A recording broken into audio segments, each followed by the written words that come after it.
Salvador, se habla mucho del Brexit en Europa en los últimos tiempos.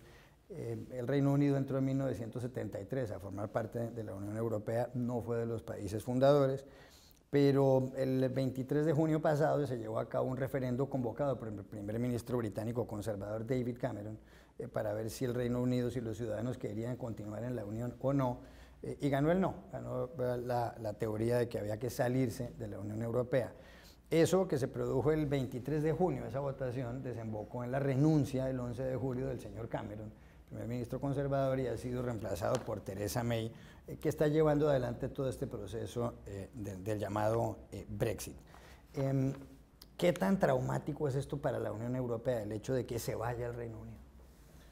Bueno, ciertamente es un problema y a la vez abre un espacio de oportunidades también de cara al futuro.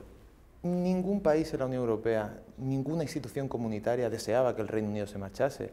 De hecho, lo que se acordó en febrero con el primer ministro David Cameron era básicamente una especie de nuevo estatus de relación con el Reino Unido, que era el que se iba a empezar a implementar si el Reino Unido decidía en ese referendo del 23 de junio permanecer, si los ciudadanos decidían permanecer en el proyecto comunitario. Como no fue el caso, pues ese nuevo estatus, pues digamos que no se llevó a cabo y se inició ese proceso de desconexión, ¿no? que verdaderamente, como se ha mencionado, va a tener lugar dentro de 2 años a partir de la carta que lanzó Theresa May. Pero es verdad que es una cuestión que no fue deseada, es verdad que, como decía, abre un proceso también de reflexión y que paradójicamente ha implicado una cierta consecuencia positiva también para la Unión Europea, que es una mayor unidad, no solamente respecto del Reino Unido y de la negociación de este acuerdo de divorcio y del futuro acuerdo comercial, securitario, etcétera, que vaya a haber con el Reino Unido, sino también de pensar hacia dónde quiere ir la Unión Europea. Hay 2 elecciones, profesor Malamud, claves en Europa en los próximos meses. El día 23 de abril, este mes, se lleva a cabo la primera vuelta electoral a las presidenciales en Francia. Según todos los sondeos, pasarían a segunda vuelta la señora Marine Le Pen, la líder y jefa del Frente Nacional, partido xenófobo y anti-europeísta, un partido euroescéptico. Y por otro lado, Emmanuel Macron, aparentemente candidato independiente con un origen de centro-izquierda. Eso por una parte. Si llegara a ganar la señora Le Pen, que muchas personas consideran que sería imposible, porque la segunda vuelta, el 7 de mayo, obligaría a las demás fuerzas a aliarse en contra del Frente Nacional. Si llegara ella a ganar, pues habría un peligro en lo que tiene que ver con la participación de Francia en la Unión Europea. Francia fue uno de los 6 países fundadores. La otra elección clave es la del 24 de septiembre en Alemania, en donde la señora Angela Merkel quiere continuar como jefa del gobierno, como canciller federal, pero está por otro lado Martin Schulz, un candidato que le está haciendo oposición. ¿Es usted optimista con respecto a estas 2 elecciones y con respecto a la relación que tienen Francia y Alemania, que son casi que los buques insignias de la Unión Europea, con respecto justamente al ente comunitario? Bueno, la elección de Alemania presenta menos problemas para el futuro de la Unión Europea que la elección francesa, ¿no? Es decir, en Alemania gane Angela Merkel o gane Martin Schulz, el futuro de la Unión no está comprometido, tampoco está comprometido el futuro de Alemania dentro de la Unión. Los 2 candidatos de los principales partidos son totalmente europeístas y están trabajando por la construcción de Europa. Schulz ha sido hasta hace poco presidente del Parlamento Europeo, lo cual refuerza su posición. La situación en Francia es diferente, es verdad que a contrario de lo que ocurrió en Estados Unidos, donde fue posible el triunfo de Donald Trump por el sistema electoral propio de Estados Unidos, el sistema electoral francés a doble vuelta y donde el voto popular es una elección directa, donde el voto popular cuenta y no el voto de los compromisarios como Estados Unidos, complica el papel que pueda tener en la segunda vuelta Marine Le Pen. Así todo hay un riesgo que no hay que minimizar, que es el de la abstención. En este momento, según las encuestas, la abstención está por encima del 35%, lo cual es una barbaridad en términos políticos franceses. Y si en el eventual supuesto de que ganara Marine Le Pen, no solamente está en peligro el futuro de Francia dentro de la Unión Europea, sino el propio futuro de la Unión Europea. Es decir, Francia, como usted bien señaló, es una pieza esencial, no solamente un país fundador de la Unión, sino una pieza esencial junto con Alemania de la Unión, y su salida sería mucho más traumática, mucho más sistémica, si se puede decir, que la salida del Reino Unido. Y en ese sentido, volviendo a la pregunta anterior, lo cierto es que uno de los factores que ha incidido en que el Brexit se viva con la intensidad que se está viviendo, sobre todo en las instancias comunitarias, es que después de muchos años donde la membresía de la Unión iba en un aumento considerable a través de las sucesivas ampliaciones, esta es la primera vez que un miembro del club decide salir de él. Por lo tanto, uno de los objetivos por parte de la Unión Europea en su negociación del Brexit es sentar las bases que impidan o al menos minimicen futuras salidas de otros países miembros, sobre todo en un momento como el actual, donde el peso de ciertos candidatos xenófobos y eurófobos está haciendo que el futuro de la comunidad en algunos momentos tenga algunos interrogantes. Salvador, Escocia es uno de los países que forman parte del Reino Unido, junto con Gales y también con la provincia británica de Irlanda del Norte. Y eso es así desde 1707, cuando se unieron todos. Cuando se llevó a cabo el Brexit, en Inglaterra el resultado fue el siguiente. El 51,89% de los votantes en Inglaterra estuvieron de acuerdo con salirse de la Unión Europea. El 48,1% estuvieron de acuerdo con permanecer. En Escocia, sin embargo, donde hay un poco más de 5 millones de habitantes, el resultado fue distinto. El 38% de los votantes en Escocia estaban de acuerdo con irse de la Unión, el 62% estaban de acuerdo con permanecer en la Unión. Hace ya un tiempo hubo un referendo independentista en Escocia y los escoceses votaron a favor de seguir dentro del Reino Unido. Pero ahora, el pasado 13 de marzo, Nicola Sturgeon, la primera ministra escocesa, anunció que quiere convocar un nuevo referendo a ver si Escocia se va del Reino Unido. Aquí la pregunta es, ¿va a terminar hecho trizas el Reino Unido como consecuencia de este supuesto segundo referendo? ¿Se va a acabar el Reino Unido? Cosa que parece impensable desde 1707.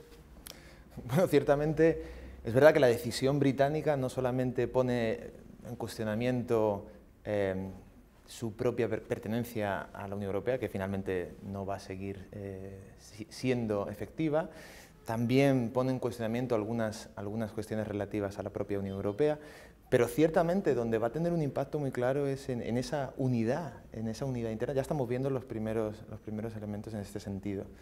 Tenemos el caso de Escocia, pero también tenemos el caso de Irlanda del Norte, donde claramente también venció en el referéndum la opción de la permanencia por la permanencia en la Unión Europea, ¿no?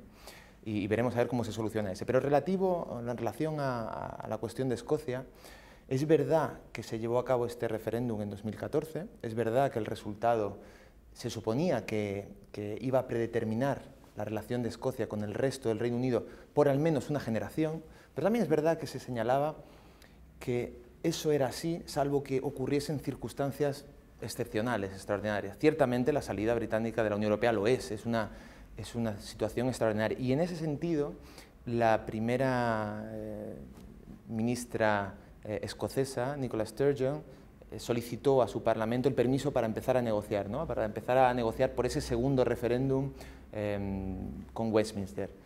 Claro, los británicos, Theresa May en particular, no quiere que se mezclen ambas negociaciones en un momento dado, ¿no? No considera que la petición escocesa sea algo que tenga que tener lugar al mismo tiempo que se está negociando ese divorcio con la Unión Europea.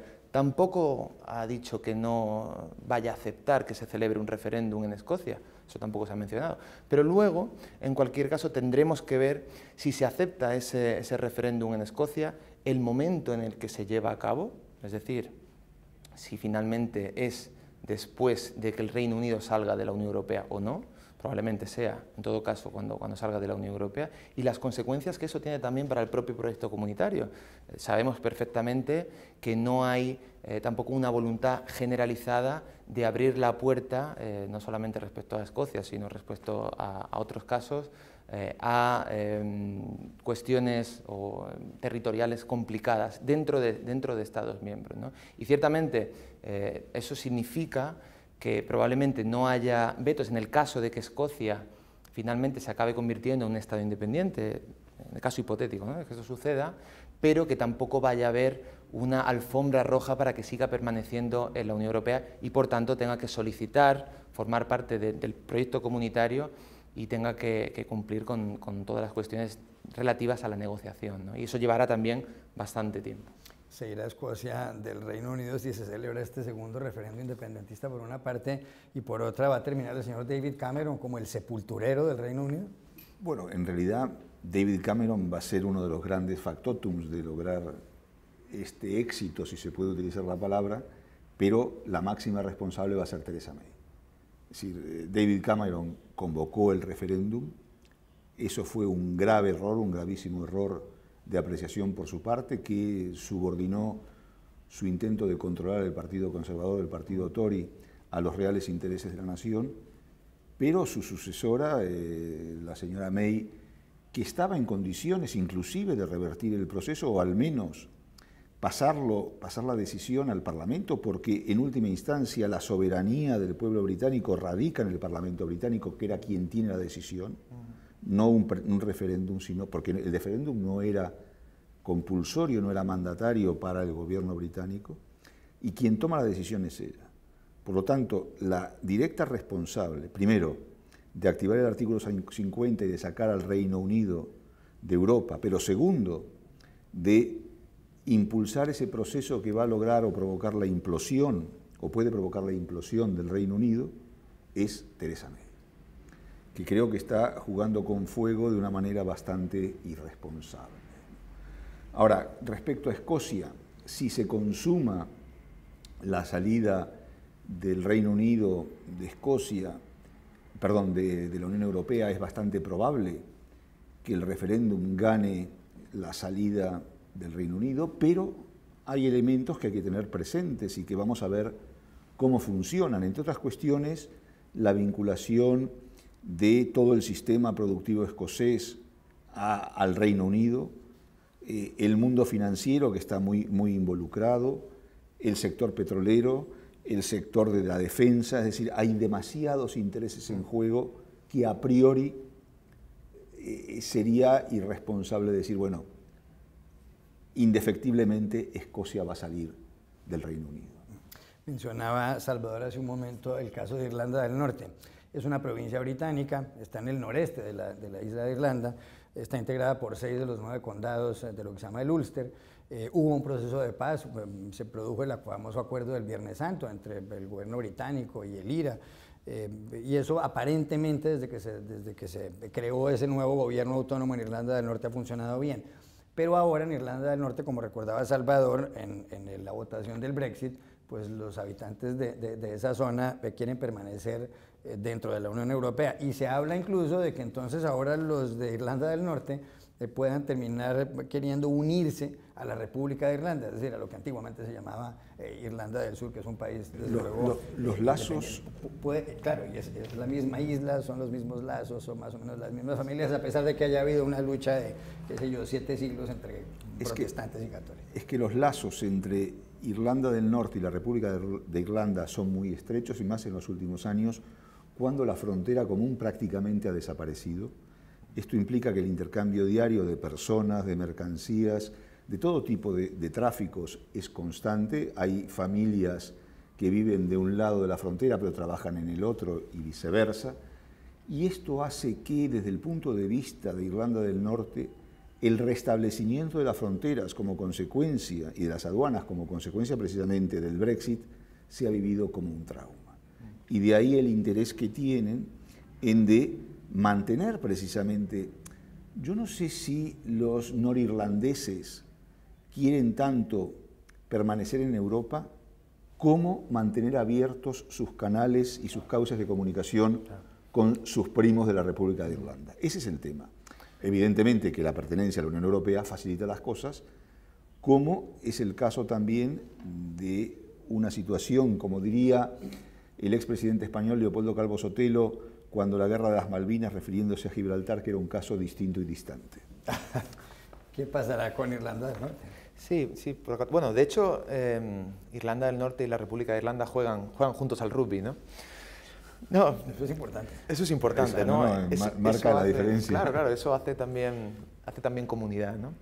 Ciertamente, la situación puede resultar problemática, porque como bien ha señalado Carlos, pues los intercambios y la ausencia de frontera efectiva entre las dos partes, digamos que ha facilitado mucho las relaciones a lo largo de todos estos últimos años. Hay que tener en cuenta también que, bueno, muy recientemente han tenido lugar elecciones anticipadas y a pesar de que la victoria ha sido por la mínima por parte de los unionistas, sí que es verdad que si sumamos los escaños que han logrado, ya no tienen la mayoría, ¿no? en este Parlamento de Irlanda del Norte que tenemos después del proceso de devolution, ¿no? Y también hay que tener en cuenta otro factor que es interesante, que es cómo desde Irlanda, la República de Irlanda, el propio primer ministro, ya ha pedido activamente a la Unión Europea que si en algún momento se produce una reunificación o una unificación de la isla, ¿no? Irlanda del Norte pasa a ser parte de la República de Irlanda, que la Unión Europea acepte que esa Irlanda, esa totalidad que también comprendería Irlanda del Norte, digamos, formase parte de la Unión Europea. Un poco en el estilo de lo que sucedió con la República Democrática de Alemania cuando se unió a la República Federal, ¿no? Yo creo que vamos a tener que estar bastante atentos a los acontecimientos que se vengan sucediendo en los próximos meses y años en esta parte de la frontera, que además es uno de los elementos absolutamente esenciales en la parte esta primera de la negociación entre el Reino Unido y la Unión Europea, que es en la parte del divorcio, ¿no? No solamente la cuestión de la contribución financiera que tiene que hacer el Reino Unido debido a los compromisos que ya tenía el Reino Unido con la Unión Europea, o la cuestión de la libre circulación de los ciudadanos comunitarios en las islas y de los británicos en el continente, sino también la cuestión de la frontera entre Irlanda e Irlanda del Norte, absolutamente esencial.